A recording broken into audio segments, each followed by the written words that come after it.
الحمد لله وكفى، وصلاة وسلاما على عباده الذين اصطفى، وبعد.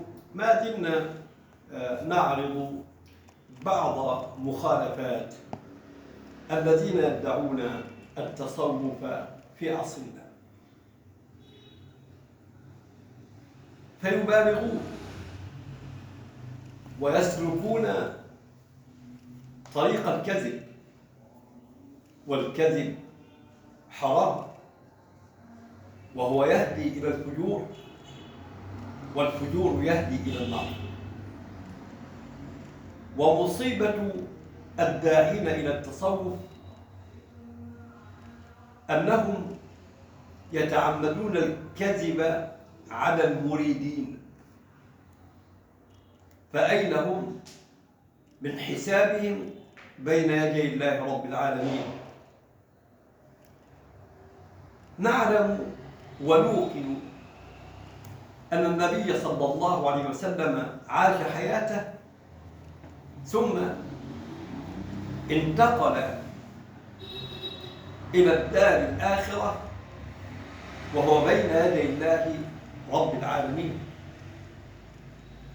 وإن كانت لرسول الله عليه الصلاة والسلام فضائل، لأن الأرض لا تأكل أجساد الأنبياء، وفوق ذلك أنه يرد الحق تبارك وتعالى إليه روحه كلما ذكره ذاكر وسلم عليه وصلى عليه، فهذه ميزة لسيدنا النبي. ولكنه في عالم الغيب، ولم يدعي أحد من السابقين أبدا أنه رأى رسول الله صلى الله عليه وسلم جهارا أو رآه حقيقة، إلا أن يكون قد رآه مناما. ورؤيا النبي صلى الله عليه وسلم في المنام من رآه فكأنما رآه حقا وصدقا، فإن الشيطان لا يتمثل به. ولكن عندما يدعي مدعي أنه رأى رسول الله صلى الله عليه وسلم رؤيا عين ورآه على الحقيقة، بل دخل عليه مكتبه وهو يرتدي عباءة، فهذا هو الإفك، وهذا هو الزور، وهذا هو التحريف. ولنستمع إلى المقطع ثم نعود. هل يمكن أن نرى رسول الله صلى الله عليه وسلم في اليقظة؟ نعم، يمكن أن تراه في اليقظة. ما حكم رؤية النبي في اليقظة؟ أنا رأيته في اليقظة. مش مصدق ولا إيه ولا عليه الصلاة والسلام. كنت مشتغل بقراءة السيرة العطرة، وقرأت كثيرا جدا، أكثر من حوالي 40 كتاب، قرأتهم ورا بعض ورا بعض ورا بعض ورا بعض ورا بعض، فكأني عشت في في جو سيدنا رسول الله صلى الله عليه وسلم. فرأيته في المنام ثم رأيته في اليقظة، قاعد أنا متيقظ كده هو في أمانة الله، وراح داخل علي صلى الله عليه وسلم ولابس عباءة، واللي حصل حصل. هذه الكارثة، هذه هي الكارثة. ده الدكتور الشيخ علي الجمعة يدعي ويزعم ويحلف أنه رأى الرسول صلى الله عليه وسلم يقظة، وأن الرسول صلى الله عليه وسلم دخل عليه وهو يلبس عباءة، وأخذ يصف الرسول، رآه يقظة. وهذا لم يقل به أحد، لم يجرؤ أحد أن يقول هذا. ولو كان الأمر كذلك، إن هو قرأ السيرة كما قال 40 مرة، وقد قرأناها مئات المرات، وأيضا الصحابة الذين عاشوا معه. لماذا لم يأتي الرسول إلى أبي بكر أو إلى عمر أو إلى عثمان أو إلى علي بن أبي طالب حتى في عصر الفتن؟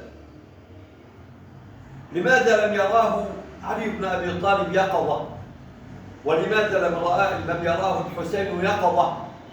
ولماذا لم يراه عثمان بن عفان في أشد وأحرج الأوقات يوم أن أحيط بداره ويوم أن قتله الخارجون، لماذا لم يراه عثمان يقظة إنما رآه مناما؟ طيب المصيبة في إيه؟ إن واحد زي الشيخ علي جمعة للأسف الشديد بيفتح ذرائع للفتن على مصاريعها. هنلاقي بقى اللي طالع كل من همه الدم يدعي أنه رأى رسول الله وأنه رأى الله تبارك وتعالى وأنه قريب من الله وأن باستطاعته أن يشفي وأن يزيل الهم وأن يفرج الكرب وأن يقضي الديون عن المدينين وأن يشفي المرضى وأن يعالج ويضمد الجرحى. هنلاقي بلاوي. هنشوف كمان المقطع ده ونرجع نعلق عليه.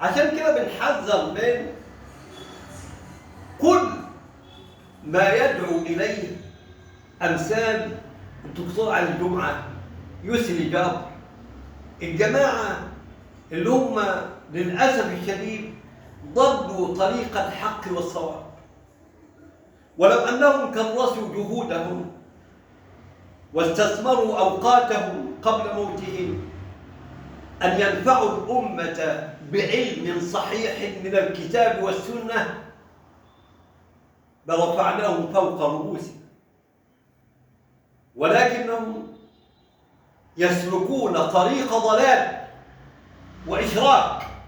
شفتوا المقطع اللي فات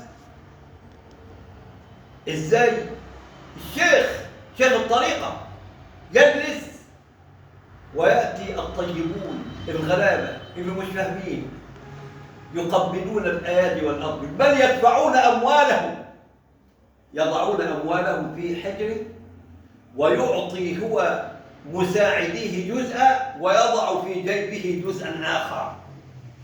يعني نهش ونبش وسرقات وخيانات وبلاوي، وفوق ذلك إشراك بالله عياذا بالله. وإن الله تعالى لا يغفر أن يشرك به ويغفر ما دون ذلك لمن يشاء. احذروا الناس. من أعجبه هذا الفيديو رجاء لايك، رجاء الاشتراك في القناة للمساعدة على البر والتقوى، رجاء نشر المقطع لأكثر عدد، لأصدقائك، لأحبابك، لكل الناس الذين تحب لهم الخير، والدال على الخير كفاعله. وصل اللهم وسلم وبارك على سيدنا محمد في الأولين وفي الآخرين وفي كل وقت وحين وفي الملأ الأعلى إلى يوم الدين. سبحان ربك رب العزة عما يصفون وسلام على المرسلين والحمد لله رب العالمين.